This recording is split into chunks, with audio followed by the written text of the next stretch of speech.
And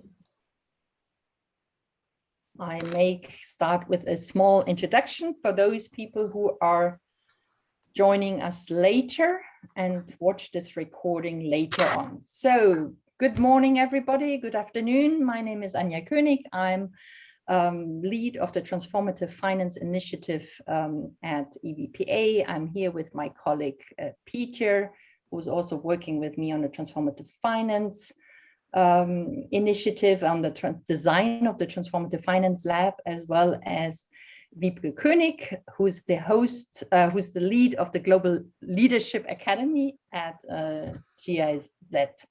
So before we talk more about the work of the Global Leadership Academy, I would just like to say a few words about transformative finance at EVPA. So we find that EVPA, that the solutions, the problems that we are set out to invest in, they are very complex and interconnected, and we feel it requires different kinds of approaches when you deploy capital for impact. And this is why we are looking at transformative finance to explore the role of capital in achieving that transformative impact. So we had the opportunity in cooperation with the Jacobs Foundation to look more at designing a transformative finance lab process. If we think a little bit about what Transformative Finance Lab, why we need that one, is that we're finding that a lot of the interventions that we have in impact investing, in investing for impact and deploying grant funding, impact finance, they are actually very isolated and not very well coordinated and interconnected. And of course, when you're trying to address these societal problems, you find that there is really a lack of spaces to create these connections in the financing world. So this is why we created we are working on the design of a Transformative Finance Lab. If you ask us what the Transformative Finance Lab is, we don't know yet. This is what we're set out to do. This is what this process is all about. What we do know is that it will involve a diverse range of actors across the spectrum of capital, ranging from grant makers to investors, sustainable finance actors, but also that we would like to use explorative and experimental methods in facilitating these the lab process. So the design process actually has a number of steps, and this public interview series that we are doing at the moment is a really, really important a really important element of this process. We are doing this in public because we want to everybody to be able to join us. Also, we think that it could really add some enormous value later on when people have the opportunity to go back to these interviews and then use the material for their own purposes, maybe if they're designing their own lab processes in their own context. So we really want to make this share this as widely as possible. There will be other events taking place in the next couple of weeks. There will be the Impact for Breakfast on the 30th of March, and we are going to have a design workshop on the 3rd of May. In the afternoon, we'll share the invitations and registration opportunities in the next couple of days. We are also reaching out to partners and people who are interested. So everybody who listens to this, please share with anybody in your network who is interested. So now it's time for me to welcome Wiebke Koenig, the head of the Global Leadership Academy. The Global Leadership Academy has been commissioned by the German government and is implemented by GIZ, the German Technical Cooperation Agency. We were really impressed with the Global Leadership Academy in the way you are designing your methodologies starting from a personal leadership perspective, which is really impressive. And then really the clarity of the theory of change that you developed. And it's really important to emphasize also that the theory of change for the Global Leadership Academy has been developed, I think 10 years ago.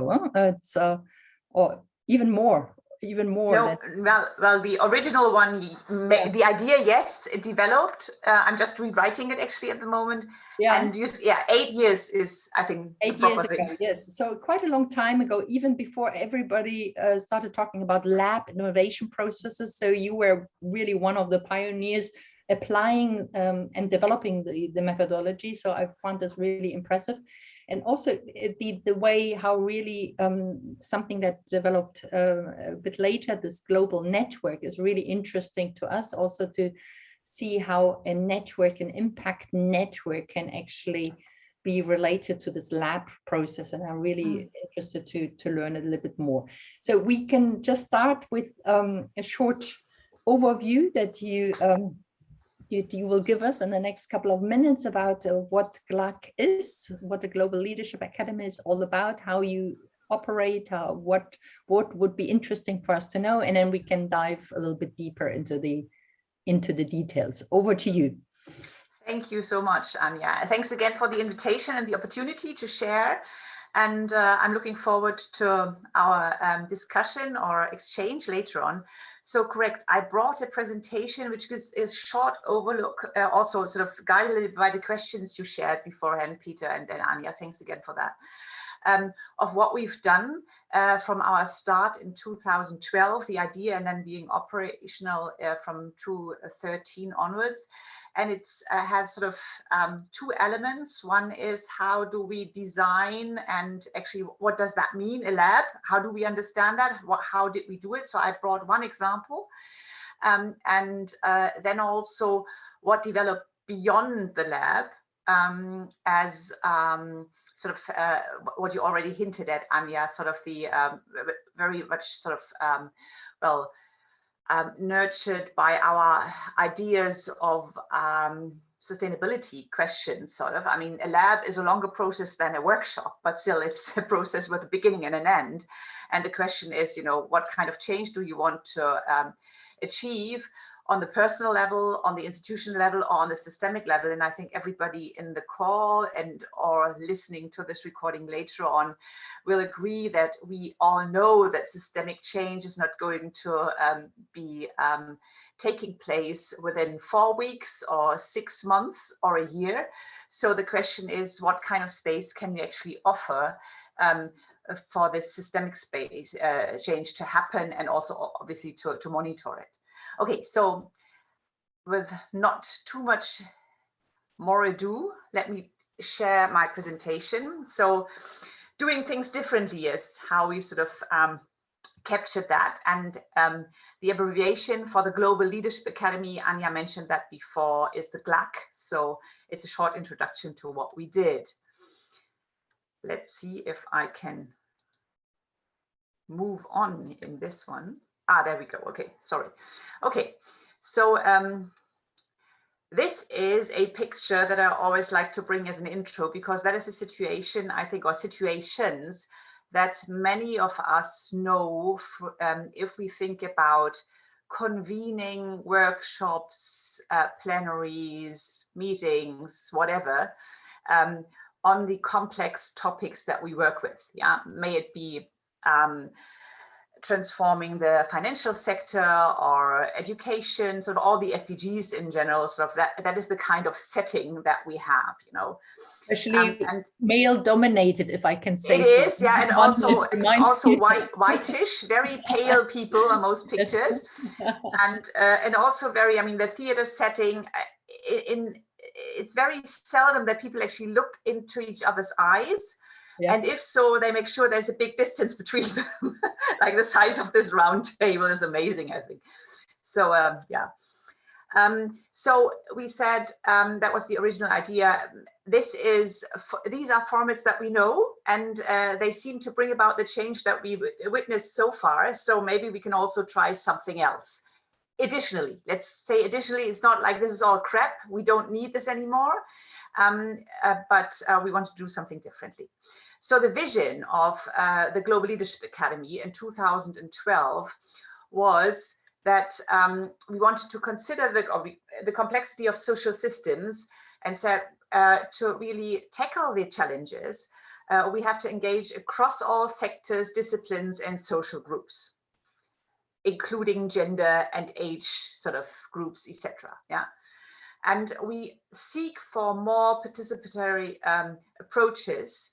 That means also that different point of views have to come together, different perspectives, i.e. not people already aligned in general, yeah, who all say like meet in New York about human trafficking and all claim that this is horrible, that it happens and it's so horrible and something has to be done against it. And then they part again and nothing really changes, you know. I mean, neither victims nor perpetrators obviously were present in this meeting. So what, yeah? So that I mean, the second point hints that there might be conflict also in the group present in a lab, because people are not all aligned and have different positions maybe. Then that means also that we have to move beyond existing cooperation paradigms, show sort of alternative ways of cooperating, and maybe also going beyond sort of networks or boundaries that institutions, etc., build normally. Yeah, and sort of the result in general will be that a new cooperation or collaboration culture would be needed then to support change on a level sort of beyond or above the personal level, right? Be it the institutional or even the systemic level. Yeah, so that was the vision behind it. And then the approach that we took was that, first of all, we thought about, okay, let's take a thematic focus. It's the same for the Transformative Finance Lab that you plan. So try to find global topics that can be a focus of such a dialogue process. And we work with the social lab methodology all the time since 2013. But also some topics maybe that are a bit, that were the ones we were looking for, sort of in between positions or in between topics that are already on the table. So we started with 3 processes on well-being economies. Again, in 2013, now a lot of people are talking about well-being, etc. But at that time, it was still a bit sort of an esoteric topic, you know, well-being, what is that? You know, Bhutan and some nice sort of meditation practice. Then also memory work. So that was, how do traumatized societies actually work with these traumas they have, might be from genocide, military dictatorship, or something else, to create a fruitful presence and also a sustainable future for their societies. Because I mean, a lot of the corpses are sort of in the metaphoric sense, sort of buried in the basement, but you know, any kind of small crisis and it pops up again. So so those were topics that are not sort of the usual development cooperation topics that GIZ works on. Yeah? Though everybody working in development cooperation knows that they are very important for development, but still there are no projects on them. So then we also looked for diversity, and you mentioned that you're doing the same thing for the Transformative Finance Lab. So we looked for actors from politics, business, civil society, and academia for our processes. Not for every process in all these sectors, because sometimes academia doesn't make sense, so it's not existing or something. Sometimes it was also media, so that was not, there's no fixed sort of quota or anything. From diverse parts of the globe, so we always did international labs. We did some processes that were sort of bound to one region, one in MENA and in the MENA region, and or on the African continent. So it was not always all countries, obviously, because we had more or less 30 people in one lab process. But we always looked for Northern Hemisphere, Southern Hemisphere, East, West, different development states of the countries, so that we would also from that point of view, from the regional background, look at this topic from different perspectives. Yeah. And also then we always looked at that we didn't pick like one media representative from Ghana and then two sort of government representatives from Mongolia, but we would rather have also a government representative from Ghana and also a media representative from Mongolia, yeah, so that we have different perspectives on the same topic from different countries and within the country as well, yeah. And then the method, just some elements here. So it was always a transdisciplinary dialogue process, creating safe spaces or environments for this honest reflection and also to build the needed trust among this group. So it was this a fixed group always, as I said, of more or less 30 people who stayed together and who didn't know each other beforehand, who had to apply to be part of it. So there were no per diems paid for us. In some processes, travel was supported, etc. when we still had face-to-face meetings. But they had to apply in the sense of writing a motivational letter, like why do they want to be part of the process? And what do they, obviously after we explained a little sort of what we think about and what they bring to this process and what they want to gain from it. So it was already then very early setting the tone with the participants that this is not a workshop or a training and they can come participate, ticket and put it onto their CV as participated in blah, blah, and a takeaway, but also it was expected for them to bring something, not only time and dedication, but also we always asked them to bring a question, a challenge from their work context. So what in relation to the overarching topic like transformative finance systems in their daily work sort of burdens them, what do they want to discuss? So that we did that because we wanted them to take ownership for the process. And as they were involved with a personal question and a personal challenge, the kind of ownership they brought and engagement they brought also in between meetings, I come to the structure a little later, was much higher than if compared with classical workshops. Yeah, so that also hints at that we set the tone and we set the overarching topic, but we didn't set an agenda. So we didn't say, okay, if we look at trafficking in humans, we think we should in detail look at A, B, and Z as subtopics. But we had all these people coming together and then we said, okay, so what are the first 2 days or something? Share your challenges, your personal challenges. What did you bring? And then they shared, and out of this sharing, the focal areas they wanted to work on as a group were created. So it was a self-created agenda. And sometimes that was that went hand in hand with some frustration on our side, because we had thought that topic A, B, or Z would have been so interesting to be discussed by this group, and nobody brought it up. But it always paid well for the engagement.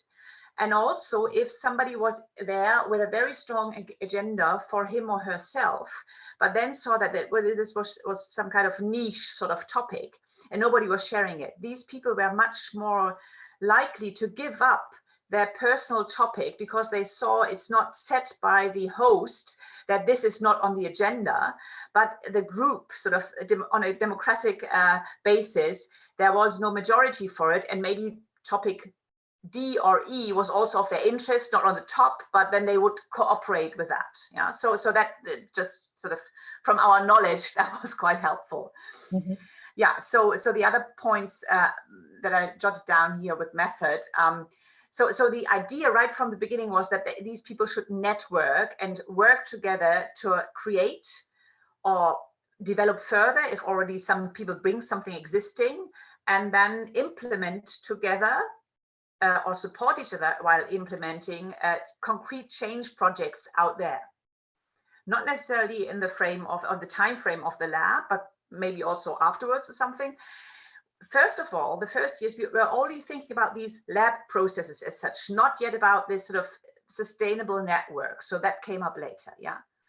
So we developed our theory of change. Anna, you already mentioned it, and it's there as a download on our website. So, and I have the website things on the last slide.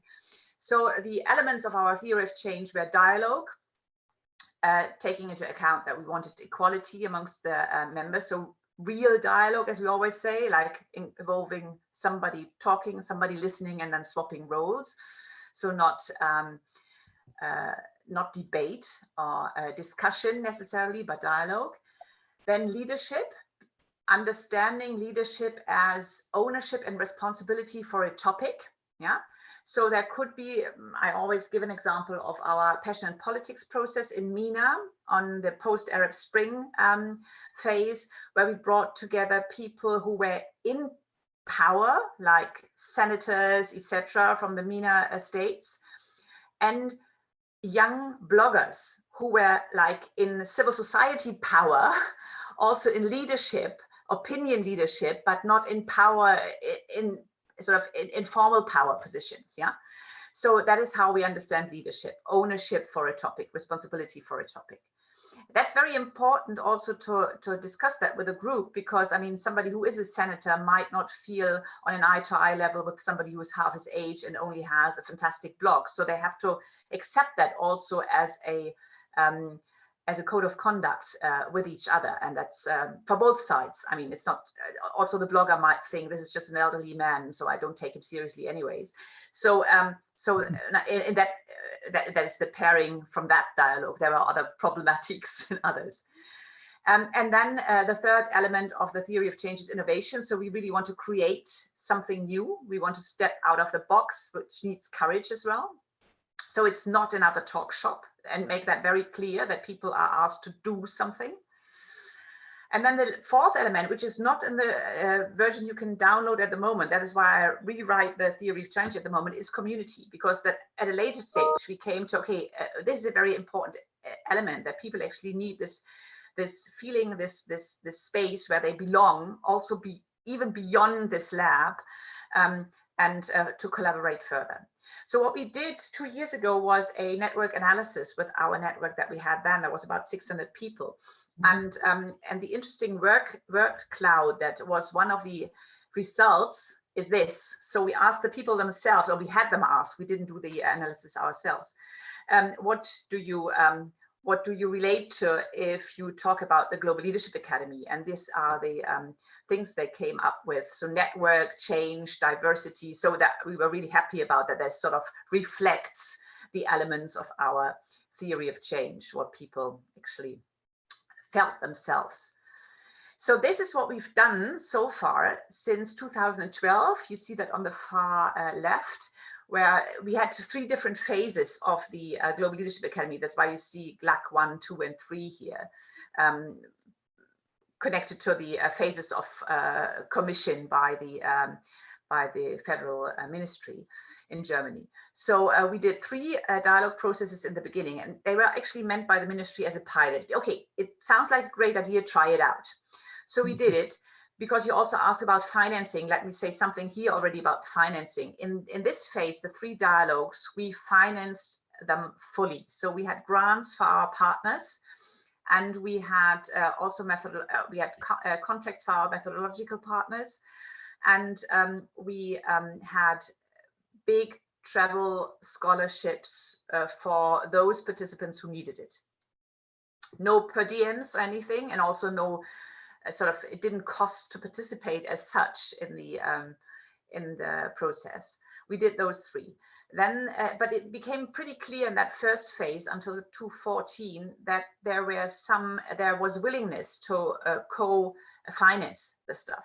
Now in GIZ we have certain rules, like when contract-wise, real co-financing makes sense and when it doesn't. So we decided then in phase 2 to go for parallel financing. I like basket financing of the single labs, because that was administratively for us much easier.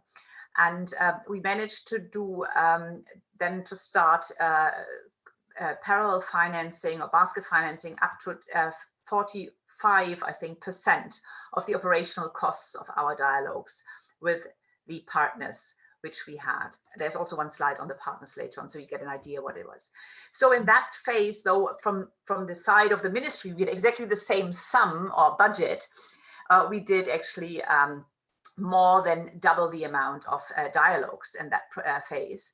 And also joined, you see a little dot on the bottom, the Global Diplomacy Lab. That was an extra thing together with the Federal Foreign Office in Germany and the three big entrepreneurial, private entrepreneurial foundations, BMW, Robert Bosch, and Mercator Foundation. So we also joined into that. It's a different format from our formats, but also was a fantastic experience. And then GLAC 3, you see it officially ended in 2020 due to Corona, and you also told that we stopped doing big dialogue processes on our own. We still do dialogue processes, but differently. I tell you later on that we could elongate that phase. So we are still operational also in 2022, but we do a little bit different stuff. That's why this is sort of a little bit limited. Yeah, and you see the topics we worked on, but you can have a look at that also on our website.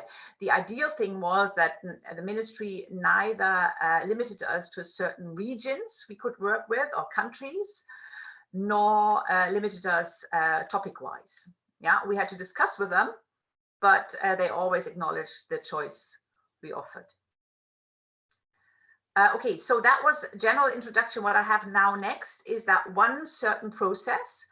That is the lab we did together with the Thomson Reuters Foundation in London, Unveil the Hidden Presence, Trafficking in Women and Children. So it was human trafficking, a very sort of difficult topic.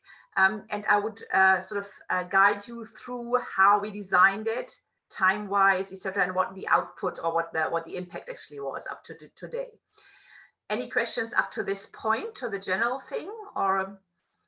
Many questions, of course, but we'll hold on to them good. later. Then really I go on. Thank you so much. Fine. Yes, please. Okay, so that was this process in 2018, a process that officially sort of took place in between for half a year, in between June and November 2018. But as you see from this slide, the time sort of line, there was a phase of preparations and interviews beforehand, because I told you about the application process already. So what we did all our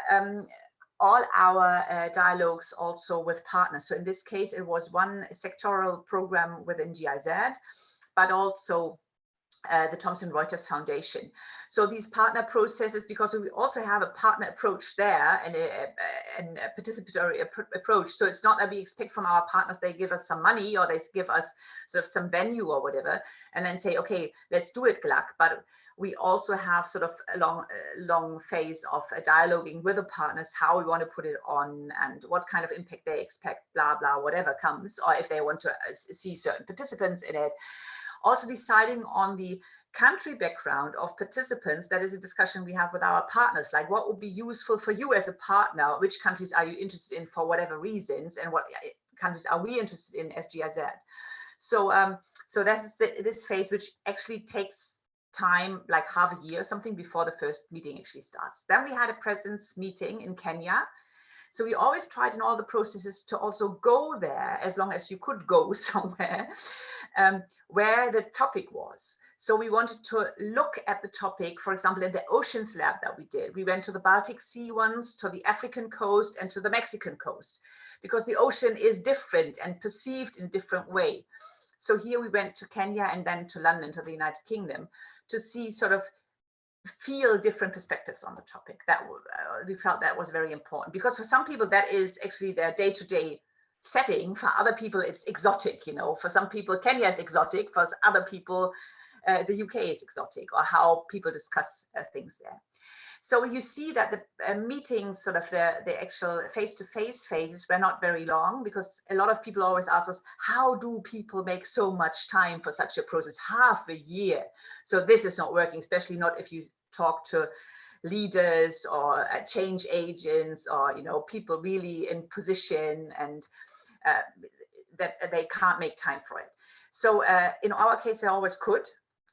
We were very sort of we were surprised by that. I think it was not the convening power of GIZ, because that is stronger than others, but not the strongest on this planet, I would say. So we had a lot of people also who came for a first meeting and said, I don't know if I come again, kind of. And we always had maybe up to 10% of dropouts. So if you talk about 30 people, maybe 3 people wouldn't show up again. But also we had some people onboarded later on. So that works not with if you only have 2 meetings, but if you have like 3 or sometimes 4, because we also perceived sometimes in the process that the group as such said, okay, we want to be multi-sectoral, but actually we don't have a lot of people from private industry and we would need them. So then we decided after the first meeting to onboard or go out again and advertise and try to onboard more people, for example, from private industry backgrounds, right? So that is possible if you talk about, we have positive experience at least, if you talk about 3 or 4 meetings that you have a change of the group after meeting 1 or 2, that should be fine. Then we provided them with coaching in this interim phase. I come to the content in 1 or 2 slides. And then there was a second meeting in the UK in November. And then this little sort of offshore or offspring here shows that after the first meeting already, but definitely after the second one, you had sort of projects and processes going off that meeting. So it was not like bubbles as such, but they also had little offspring here in the shape of our sort of logo. So that was the process timeline-wise. This is how it started looking. So I like the pictures, like if you compare them to the start, right? It's not that male, not that pale, and also not so confrontative. Just some faces. Okay, so the first lab module in Nairobi had 4 days. So we always, we've learned that, we knew that theoretically in the beginning, but we really learned that the first meeting or most of the first meeting always has to be invested for trust building, that the group gets to know each other, that they know this is a safe space, we create a safe space, and I can speak freely and openly here, and I can also listen and I can or relearn how to listen. Yeah. So I basically explained to you already what we did, this sharing the problems, etc.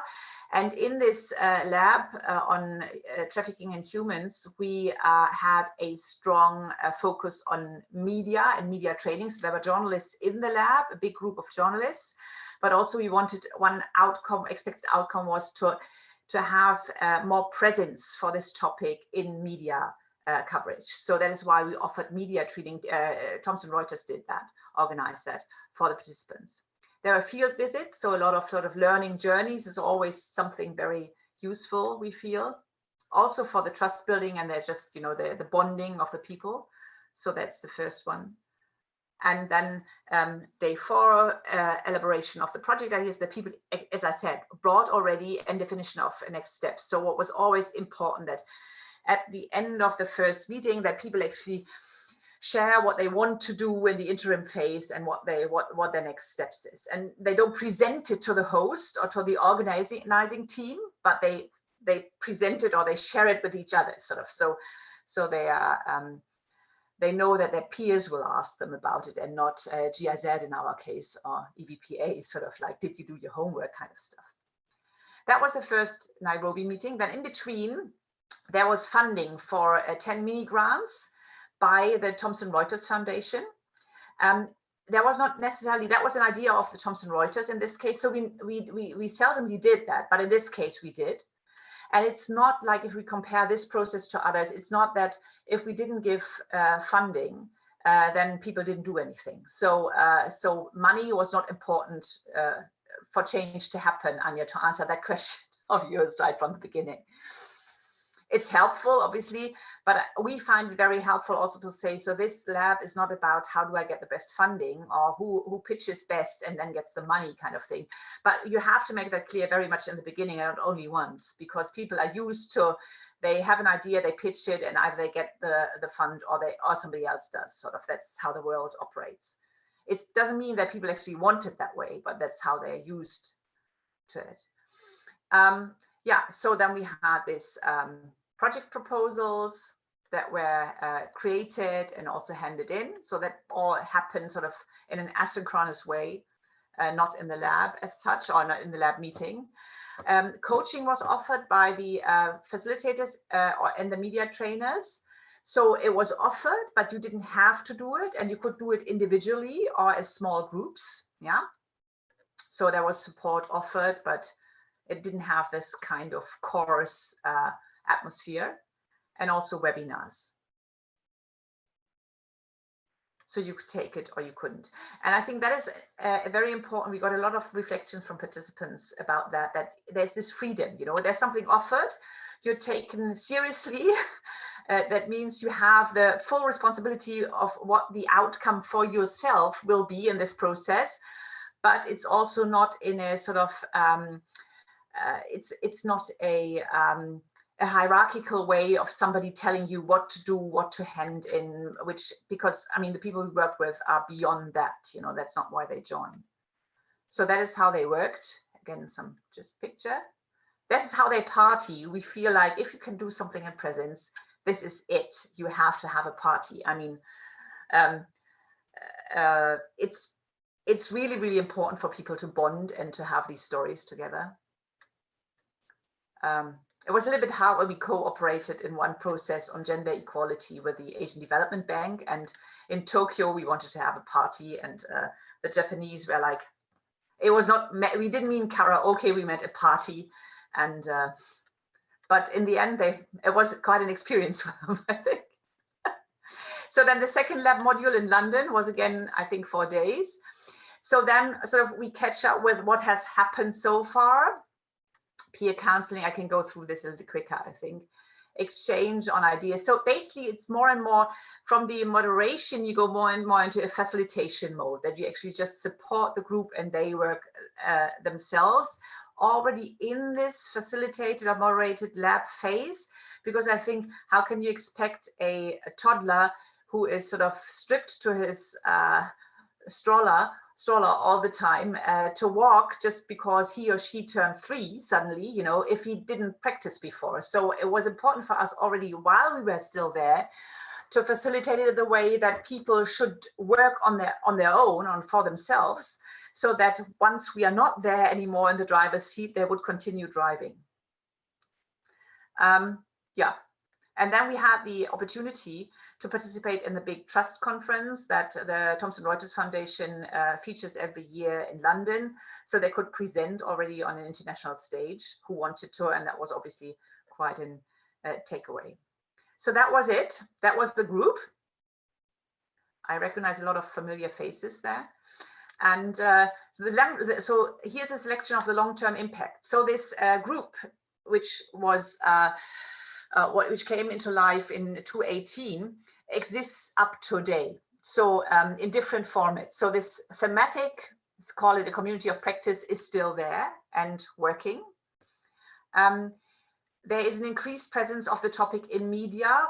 Sort of all the journalists participating managed to do that. So we have quantitative sort of material on that, but it's rather boring in a presentation like this.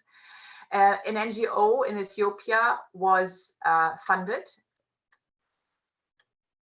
One of the participants was appointed as Heroes of the US Department of State with his project and his life's work so far. And the NGO Rape Hurts Foundation, by one of the participants, won the Impact Award of the Trust Law Award, organized by the Thomson Reuters Foundation. And actually, yeah, maybe that's the biggest one, that the a policy for child protection to protect them against trafficking in Uganda was launched. So when we in surveys asked participants, which we have to do obviously for evaluation and everything, is it worthwhile what you do in our labs?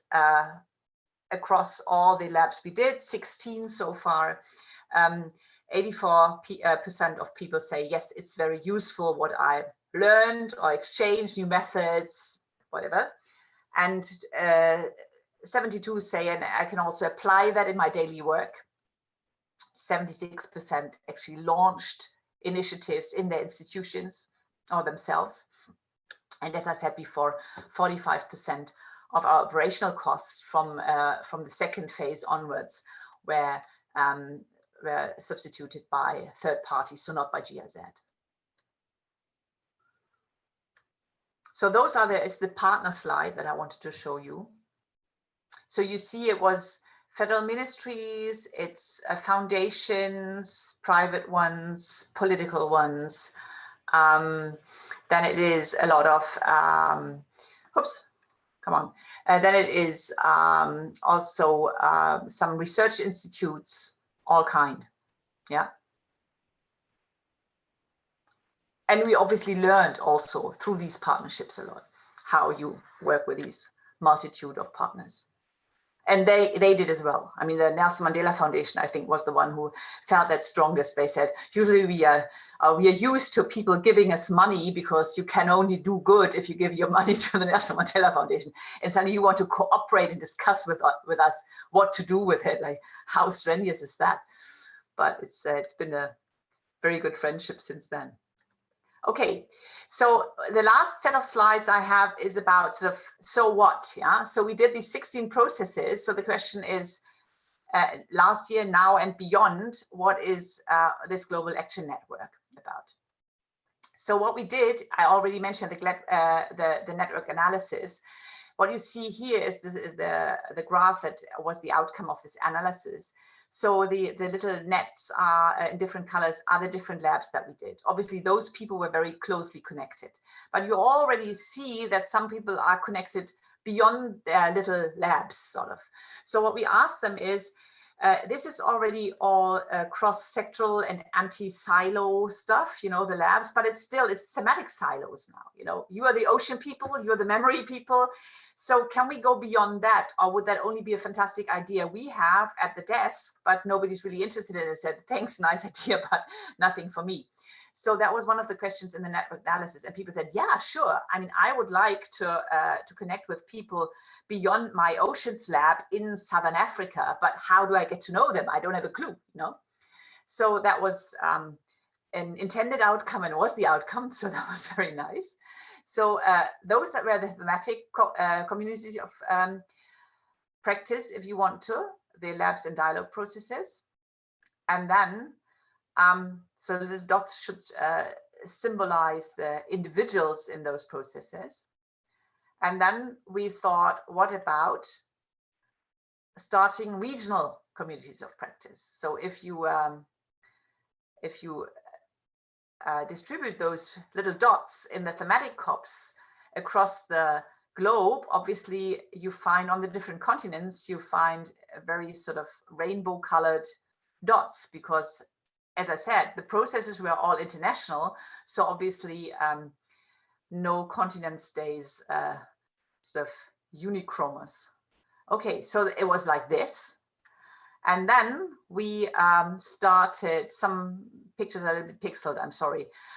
We started to ask among those sort of community members, like who would like to be a representative for a region? So we have this structure now of 4 regions where we have voluntarily working regional leads or ambassadors who are also in the process of giving themselves as a region some kinds of governance structure, which differs from region to region, because the needs of Africa are different from the ones of Asia and Pacific, or from Europe and MENA, which also was a big learning from our side, because we thought, you know, it would be so fantastic if we develop a governance structure for this sort of periphery together, and then they all accept it. And then the Africans asked for much more representation on the international level than the Europeans and MENA people said, because they say, well, we feel represented, you know, I mean, at least the Europeans, so no need for that, you know, to enhance that, while the Africans said, yes, please. So it's going to be different. And then we introduced, you also asked for that, tools and platforms. So we are, as sort of, we have the platforms, and that's, I think, the last slide. We have the platforms to the outside, as I said, the shop window. So we have our website, we have a Twitter channel, and we use a LinkedIn sort of community channel to the outside. Then we have, obviously we have YouTube videos, so we are on YouTube as well, but that's rather a back-end kind of thing. I mean, nobody will watch our YouTube channel, I suppose. It's rather that we have our videos there. And we then, well, as I said, before we started the course, we work with MS Teams. We sometimes work with Skype, and we sometimes also work with Zoom, or we means the GLAC, which now understands itself as all these people, and my team and me, we are rather the support team now, the GLAC support team. If you look at our website, you will find it that way. So we define ourselves as part of GLAC, but not we are GLAC and we have a network, but we are part of the GLAC network. So we work with this. Every region and every thematic hub has a WhatsApp group, which is used intensively, where the support team is only listening and sometimes, you know, posting something if we find something in GIZ channels or international sort of cooperation channels as an input, and where we sometimes participate as saying, hey, listen, you've been discussing water as a topic for 2 weeks now. Do you think you want to do something public about it or something? So it's more like an observer's role that we have there than an input or guidance role. And then, so that's the WhatsApp groups. And then we've now started last year with we thought about a collaboration platform, because what started last year, as I said before, we don't do dialogues anymore, is that when this structure that you see here now came into life, then people also started to have topics. They said, now what about doing something on, let's take Africa and Fabrice as an example, on the demographic dividend in Africa and demographic transition. And we've never done a lab on demographic transition Africa or something. So that's one of our sort of the growing sort of youth population, and that's really a pressing issue. So they started a new format which is called Rethinking Africa Convening, which basically is run by them. We only support it in a technical way and providing them with a website to publish, sort of to show, and also linking it to GIZ, sometimes sort of being a little bit of a door opener here or there, but basically they have a lot of connections into the African Union, etc. themselves anyways. So now the ownership for the dialogue sort of changed from us to them, if I may say so. So the same has taken place in Asia already, and we are about to see the first things in the Americas coming up, in South America and the Caribbean. So that is the idea. That's obviously very very hopeful if you think about that. You know, even once GIZ is not there anymore in the sense of a host, that we will have some kind of setting that will sustain afterwards. And then for that, obviously, we needed some kind of collaboration platform. So again, we went for cheap and not dirty, but easy first, because it was an assumption that they wanted to collaborate beyond this. I have the possibility to reach out to other people in Ghana. And so we started with LinkedIn groups, unlisted LinkedIn groups, and they were used frequently, but then LinkedIn is very limited if it comes to collaborating. I mean, you can network, but you can't really collaborate. So then we invested again, time-wise rather, because there was no budget really left for that. It was not meant to be from the planning of the whole program from the Global Leadership Academy. With open source stuff. So we use Omnispace for that. And we started a collaboration platform. So we have spaces on the collaboration platform, which are open to my team and me, all of them. And then we offer thematic spaces, and we offer regional spaces where people actually meet, and which are also accessible for all of them without anybody allowing them. There is no host to allow you into the space. Once you've registered on the space and Omnispace, you can enter at any time. You see who else is online, and you can directly contact and chat with that person, and also work on whatever it is. Yeah.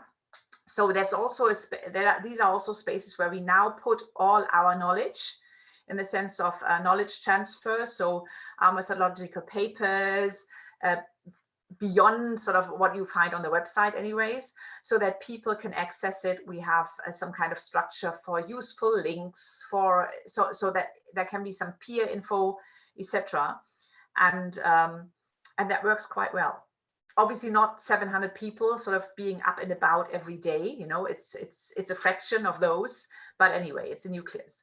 What we find, maybe let me say that as final sort of words, what we find is that this thinking of you have a project or a process, in our case, one single lab, and then obviously this has an end at some point, but then this network obviously doesn't end. I mean, people don't say, bye, was nice to meet you, have a wonderful life, but some connections stay, are useful, or maybe it's nice to have that name card sort of in a drawer or that email somewhere, and in 10 years time you need that person or you come across that person again.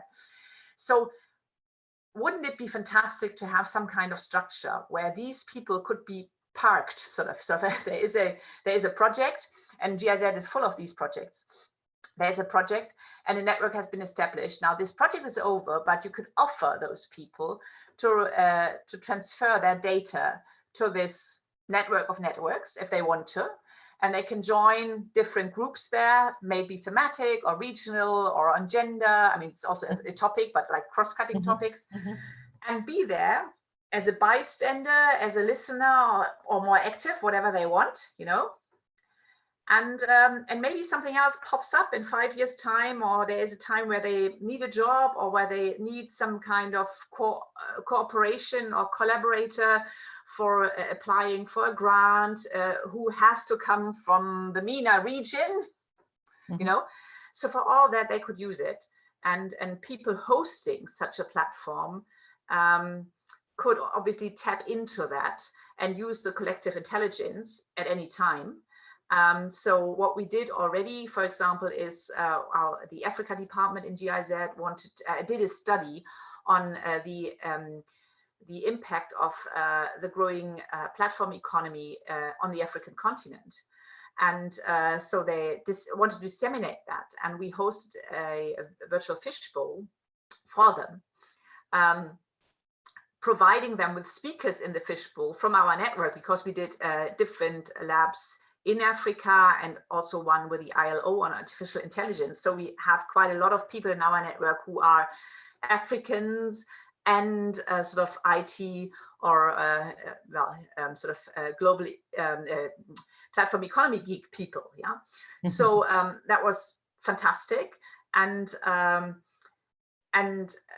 of that sort of came a lot of input and inspiration for several GIZ projects who are working in this sort of digitalization of Africa, section.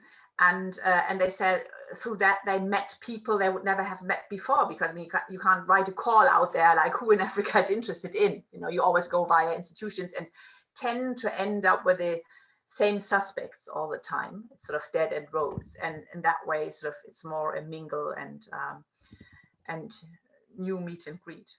Yeah, that's it. Thank you so much, Wiebke. It has been really interesting, and you know, I was thinking the last 60 minutes or so, I thought again, what a privilege here to have it's the opportunity fantastic. to, well, also for you to, you know, to provide us with all this depth of information and content and so on. And it's really, really, really nice to see how this has played out for you and the thinking behind it.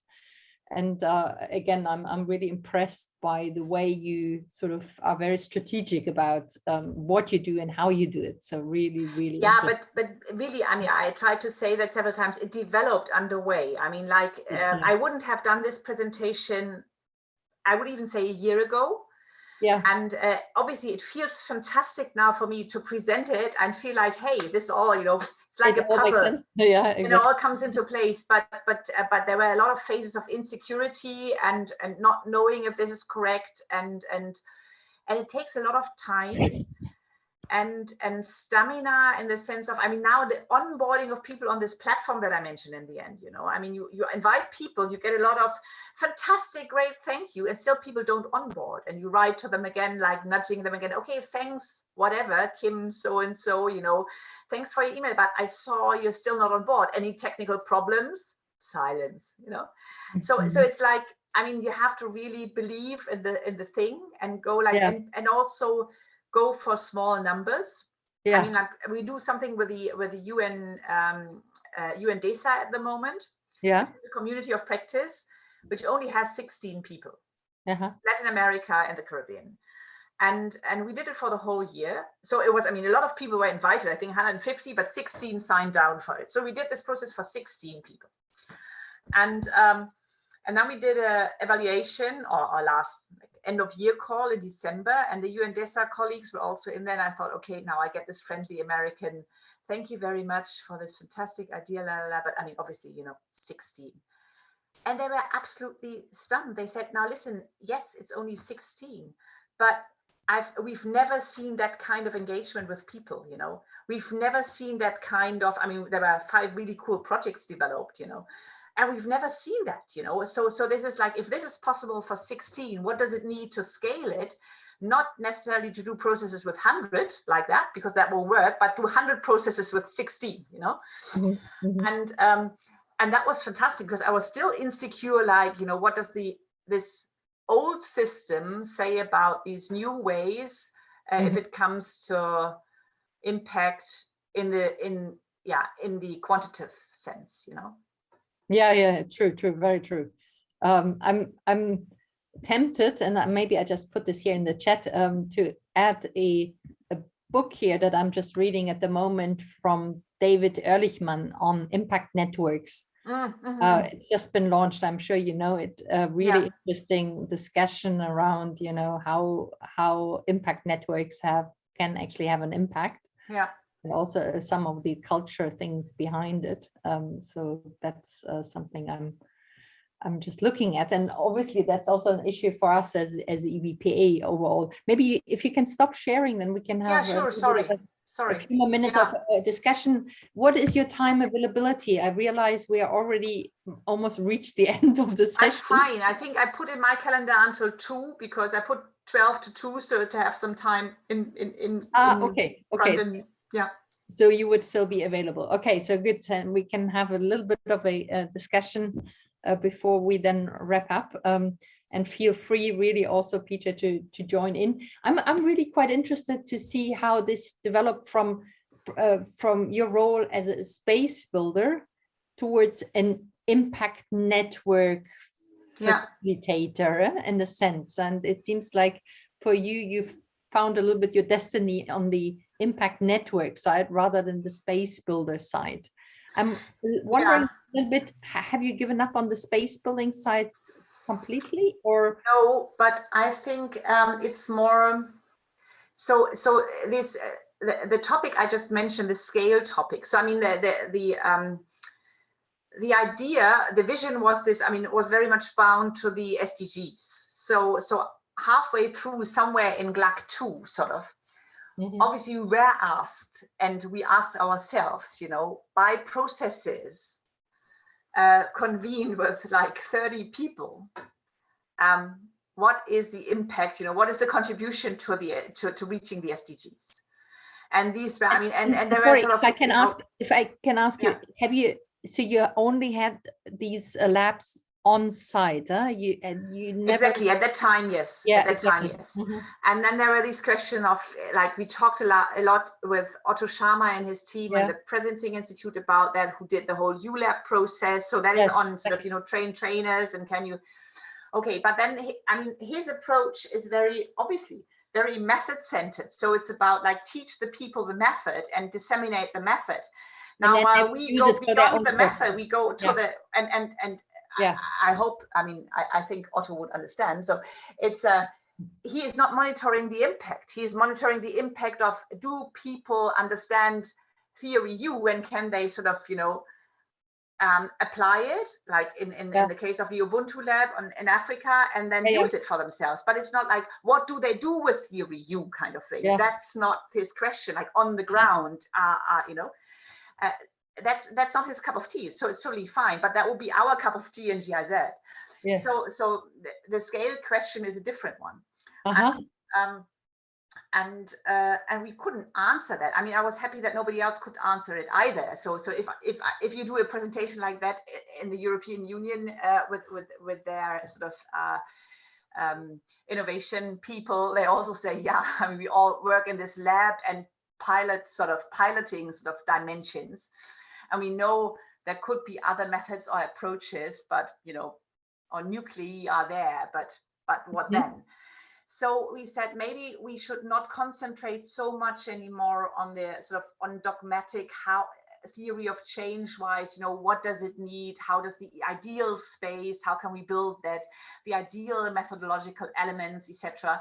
But rather this different collaboration and culture, and then nurture that sort of in a sort of a bigger space where people feel belonging because they have this sort of kind of different cultural setting that they either had already before and they always thought they're on their own, and now they have this found this family, or they are sort of reconnecting to something they had once, and now they can find it and also develop it further and feel they have peers there, either in their country or their region or even beyond, where they can rely on who they can rely. And then it doesn't matter so much if this is in the pure sense, I don't know, you know, how we would like dialogue to be understood, but it all is better sort of than this. So I think that was one element. Also because we experienced in some of the dialogues we did, where, for example, in the one with the Asian Development Bank, we had a change of facilitators after the first thing, because the Asian Development Bank, frankly speaking, they wanted a more conservative moderation style. So we had the choice of changing the facilitators or losing the whole lab, because the ADB was financing 50% of the operational costs, and we couldn't have financed it 100%. So there was no real choice. And we said, we parted with our facilitators, who were dear facilitators with whom we did different other processes already, and asked for their understanding. And then it was more or less workshop style then. So it was not living up to what we understood as a lab. Still, the outcome of this Transforming Leadership Lab, that was the one on gender, is exactly the same as in other labs. So the same impact, still a community of practice there, people, you know, connecting, producing together, exchanging. So we said, okay, we focus so much on, is this the correct design? Do we have to apply this or that?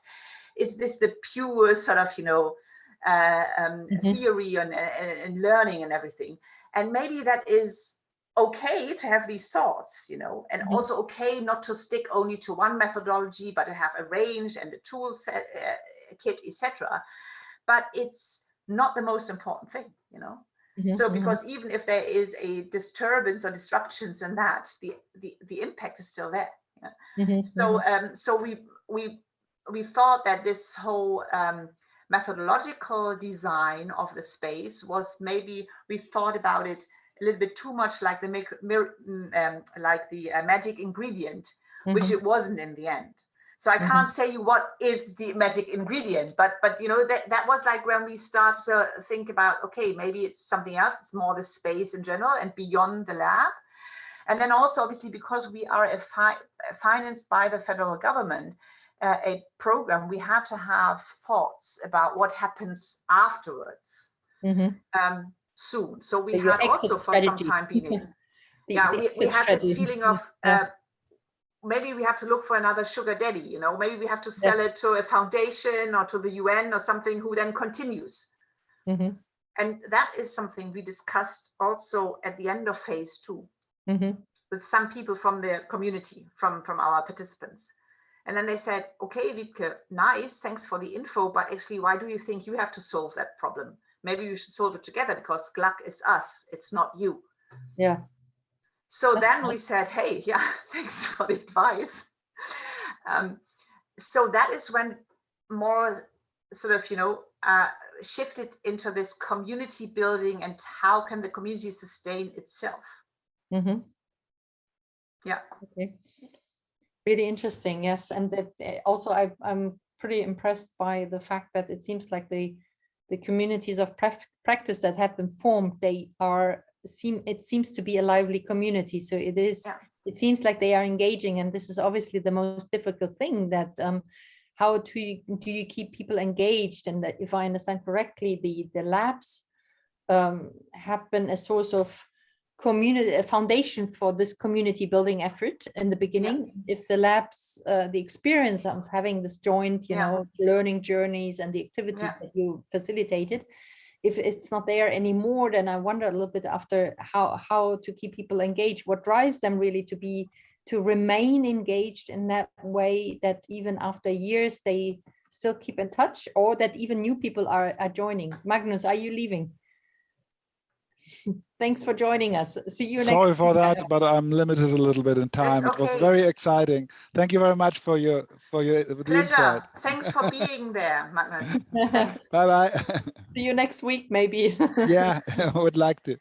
And there are answers on two levels to that, Anja. First of all, I mean, like the classic one that we did, I think 14 times, is like you have these face-to-face meetings, you have the in-between phase, and then you have a phase of no face-to-face meetings anymore. Some labs felt, or lab communities felt, that it was so important that they organized 4/5 meetings themselves, and full finance and everything themselves. Mm-hmm. Because they said, so it's not like a lot of foundations, for example, that do that annual reunions, with even a big program. I mean, I know that is very attractive. I mean, even in networks where I'm myself a participant, okay, that's crazy and fantastic if you're invited to, I don't know, Mexico to see some pyramids, blah, because you're perceived as a future leader or something, fantastic. But obviously, if it comes, I mean, it's very exclusive, these thingies. Yeah. And most of the time, it's just a nice chit and chat and where are you now and exchange. I mean, it's networking. So what? Yeah. But it's networking, and maybe you can somehow link this networking to then some projects and impact, but basically it's networking. Mm-hmm. Very expensive networking. And exclusive also from our point of view, because it asks a selection of people to travel, which is costly environmentally and financially, and also through visa regulations, etc. It's also exclusive for a lot of people who can't make it, who can't do it, So at least when we exchange on that with our partners from the Northern Hemisphere, like foundations, they very often don't see that. They say, yeah, isn't that great to invite everybody to New York? And then we say, yeah, well, for all the Muslims, I suppose it's not going to be great because they have a rather bad sort of experience at immigrations, first of all, And then these people from Berlin go, oh, really? Yeah, you might be right. I've never thought about it. Or the time thingy. This is Ramadan. Have you thought about it? Oh, no, right. Yeah, sorry. I mean, this, we are very Euro-centered, very much. Yeah, true. So they've done that. And also one thing is in the WhatsApp groups, etc., they break up this borderline between the personal and the professional. It's very, very personal. And that is, so it's like a sort of a little Facebook for itself. Mm-hmm. So people they share illnesses, they share now hardship, obviously in COVID times, they share job searches, they share whatever, So it's very, very private as well. And that holistic sort of approach, I think that is the binding thing. Mm-hmm. Not for 100% of the participants, but for the ones who stay. Now that is if people met, they actually have shared the learning journeys, walked the streets together, etc. Now we've also had experience by now, obviously, with processes that went from the face-to-face to the virtual, or which have been totally virtual. And there, to our experience, it needs more time, but it can also happen. Yeah. And there, I would say that again is comes down to this trust building, and belonging aspect. So it's a community, a real community that is built together. Obviously, first of all, it has to be offered. I mean, it's not like you don't ask in the first period, don't you all want to share private stuff and build a family here? I mean, they will all sort of be offline in a sec, I suppose.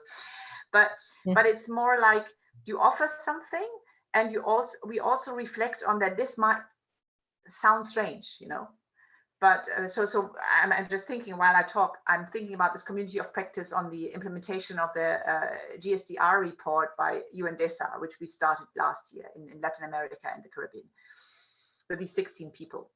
So also, if you talk about we have this this range of people from. Yeah, that's the slide I forgot. That's actually wasn't the last slide. I remember now, because the age range is like 16 to 68 or something that we had so far. Anyhow, you get the presentation as a PDF. Yeah. So, and obviously, people are skeptical. You know, this is like lab as such. You know, what's that? You know, Transformative Finance Lab. You know, what does that mean? Is it a workshop? It just has the name of a lab, or what am I expected to do? I mean, like if I'm asked to be a speaker with a PowerPoint and I have like 30 minutes of Q&A, I know what to do. I know how that feels. What is expected? Fine. Yeah. But if I'm asked to participate in a lab, is that just, you know, the new speech? But basically it is exactly that, you know, PowerPoint, 30 minutes of Q&A. And some things that are called lab are exactly that, you know, they just have this new title. So they're insecure, they know what they are good at, and they're that's very human, I think. They're skeptical about what they do I need this, you know, and is it worthwhile to invest time, you know? And then I think they have to not be convinced, but convince themselves that it's useful. And that is reached, I think, with different elements. Again, no magic ingredient, but I think very important is that people have the feeling you offer something. And this is a draft, this is an idea. So you have a clue yourself what you're doing. You have experience and you have a clue, but this is for them. So it will be tailor-made on the way according to their needs. I.e., if they show engagement and give input, you ask them for that, then they have the power to shape the process because it's not fixed yet.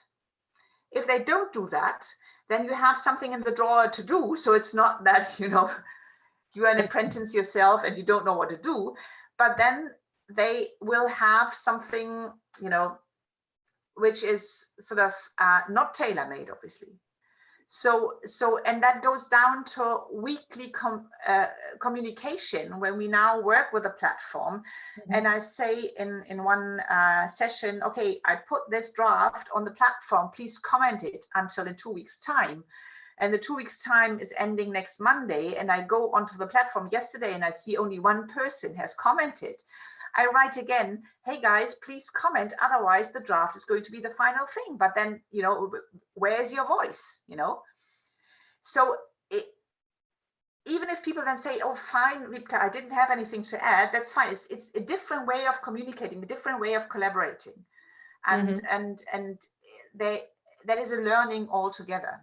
Yeah, and after a time being, people then acknowledge it and say, hey, this is great, you know, I really, this kind of, I mean, we had this community of practice again, sorry, because that is so present with me because I worked with them yesterday at the moment, is that we had this last Christmas thingy sort of before the holidays, and everybody was there and we did a reflection, how was it and how shall we go on in 22 and blah blah blah.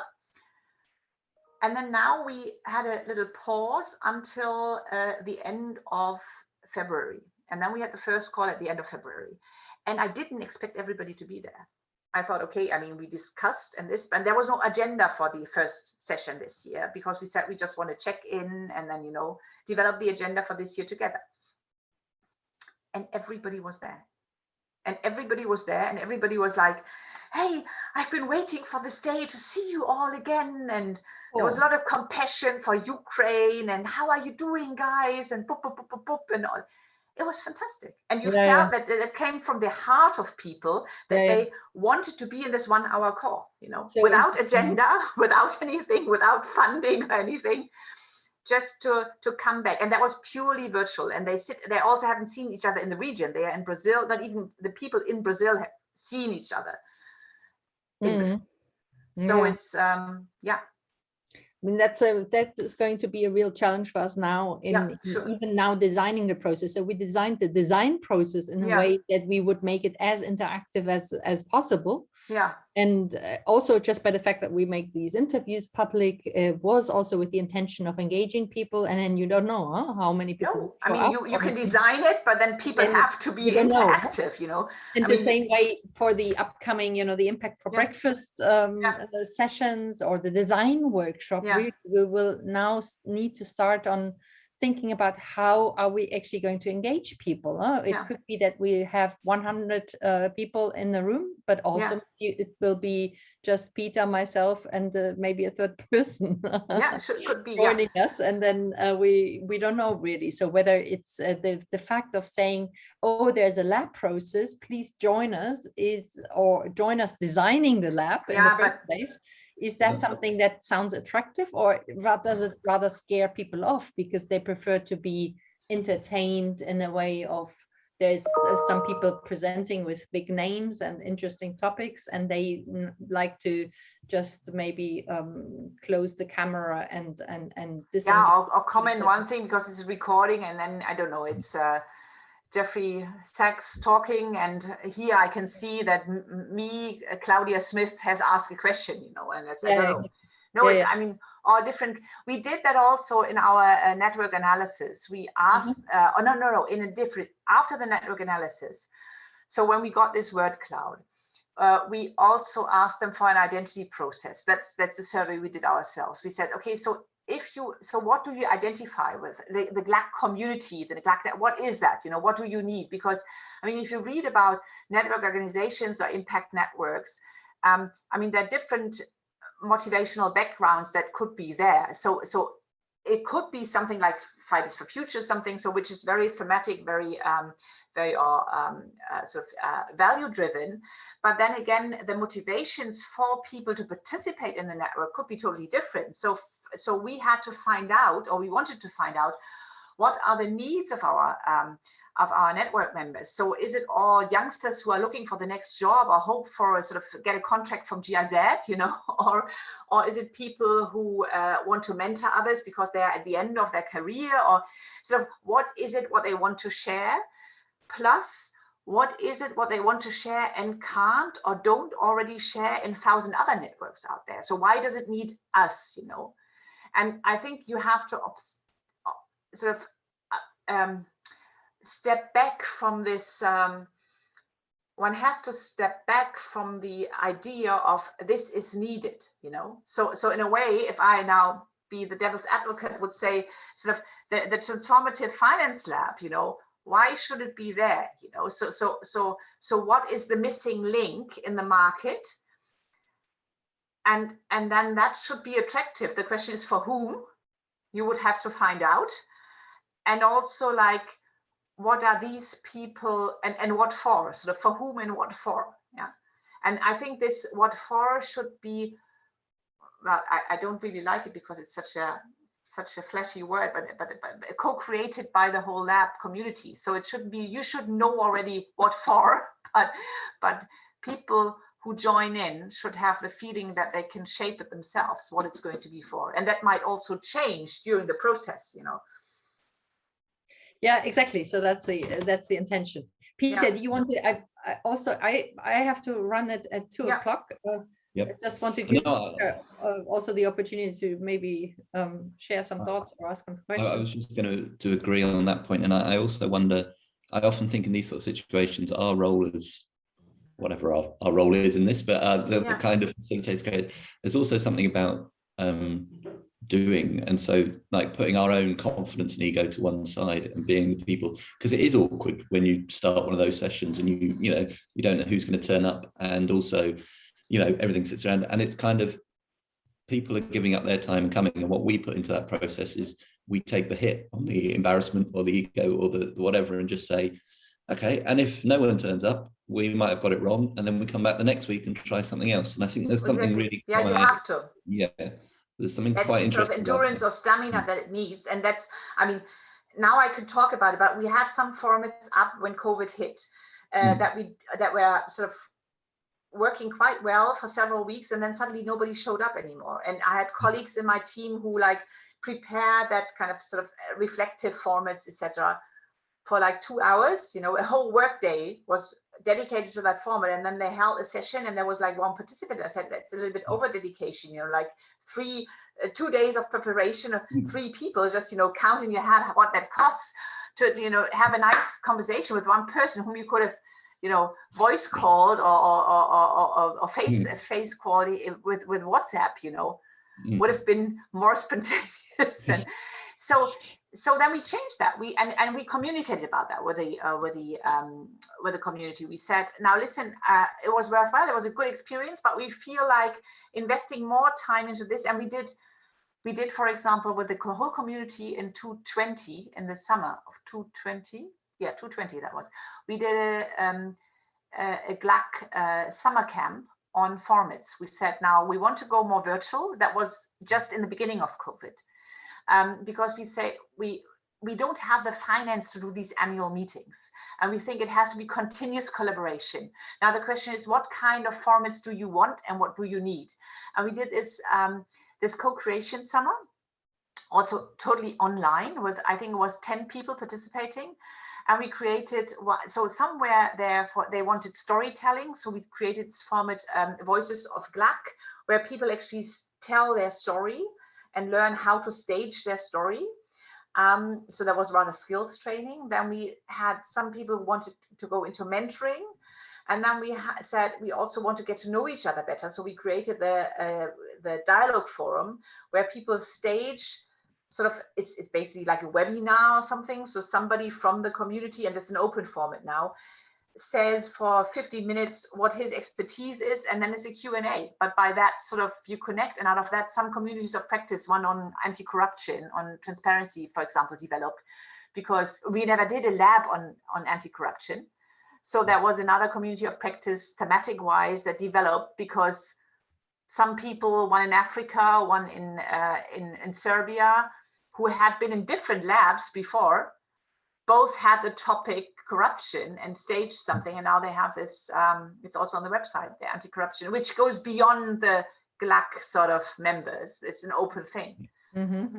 Yeah, so I think it's, so in a way we felt like it's space, it's more, to come to your original question, Anja, when we started the discussion, it's more like nudging the idea for spaces, and having the technique and having the experience by now what spaces need, but rather in the sense of asking questions about what is needed, why is it needed, than by providing solutions or formats already. So that's what we do now. I think we have to find a good balance also in terms of the process. I think there's also something that so at least for us, at some point we said, maybe there is a certain basic that we have to lay as sort of the facilitators, to say, okay, these are the things that we offer, and within a certain space that we are providing, this is where, you know, these are the options, or this is where, you know, we need co-creation to happen, rather than just going, this is an open space, just no, you can't do that on anything. You need to provide a certain structure, and especially in the beginning, you need to provide structure. Say, I mean, if you frame it like that in the beginning, so this is a pilot, this is how we start, but this can be totally different next year, kind of thing. Exactly, and also the pilot that we're going to launch on education is completely open and is seen as being a pilot. It is possible that the second one will be completely different. So it would be wonderful, Wiebke, if you could join us for these design sessions it's on the 3rd of May, right? On the 3rd of May, the design workshop. And even before, if you'd like to check in the Impact for Breakfast session, it's just a 90-minute, a little bit of conversation where just send me the invites. I try.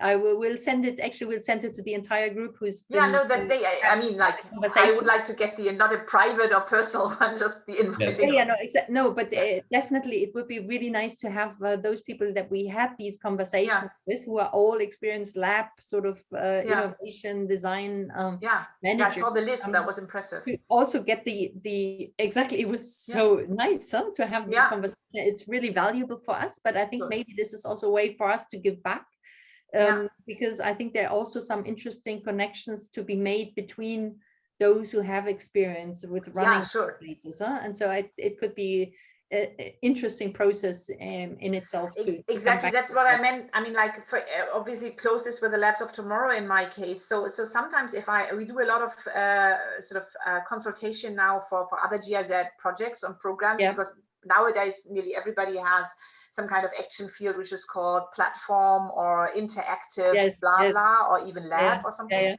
So a lot of people come to us and ask, and we basically ask questions, and very often we say, "But this is so different from what we think. Have you talked to the labs of tomorrow guys? Because that's more that kind or that kind." So it's not. I mean, the assumption is not that what we do can heal every question or break down every challenge, but it's rather that you see this field of alternative approaches.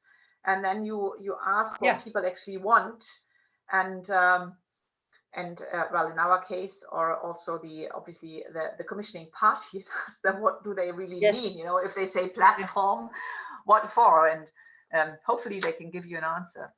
Very often they can't. They just put it there because it's the usual stuff you put nowadays. You put gender, and you put interaction and agile. Yeah, exactly. That's true. Yeah. Yes. So I'm afraid we have to totally fine. Here. There will be next week, if you like to join. There is one on the climate finance innovation lab. It's very it's more focused on climate on finance. But they have also some interesting elements that I'm really keen to find out, and I think it will be a wonderful conversation. And the week after, we're going to have a conversation with Eric Overland from the World Futures Research, what is it, organization? I forgot the entire title. So effectively, it is about this whole space of future thinking. And how this could benefit a lab process.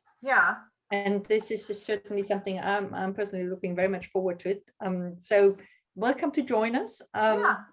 And I also hope to see you at some of these upcoming events. No, that would be wonderful. Yeah, and I go. I mean, all the dates, right? They were in the original mail that you wrote, or that. Yeah, not some of them have not been confirmed, so you would need to check out on the. I think Peter posted in the chat. He posted the link to the event site for the interview series, and we will then also I have it. I just opened it. Great. Yeah. In the next couple of days we will actually also share the information about the impact for breakfast and also the design workshop. I just have to get time to put this all together, and then we'll communicate about this. Yeah, wonderful. No, thanks, and thanks for your questions as well, because it's always great to rethink once you are asked, sort of. And of course, please share your presentation, and if there's any I send it to you as a PDF, like maybe tomorrow, because there are one or two things I wanted to go over. And what else? If there's any other material that you think is useful also in connection to what you're doing. I'm also thinking we had this Collab Award last year where we put a number of collaboration efforts on our website, and I'm just wondering whether you would like to share just your methodology in a very easy way. I mean, you have all the material there anyway. It would almost be enough to just share what you have already, what you're already sharing with us, and we just put it on the website. I think it could be quite nice. Have you seen the Collab Award website? No, otherwise I'll just share the link. So great.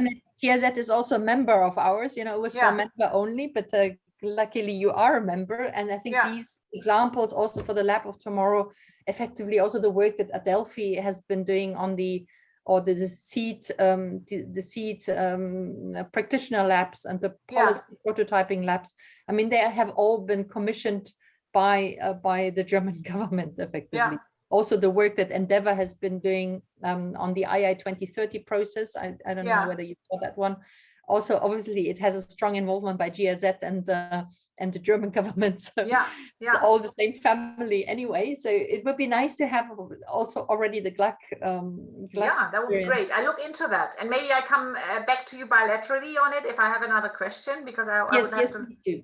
So there's the methodologies explained on our Transformative Finance website about how to make the submission, but basically just follow what the others have been doing in terms of saying what's the challenge, what you're trying to do, and then what are you doing, describe a little practice, and then some insights that you gained over the process that you really one slide, one page. Oh, great. Okay. Because what you and Esa now asked us to be as being partners in this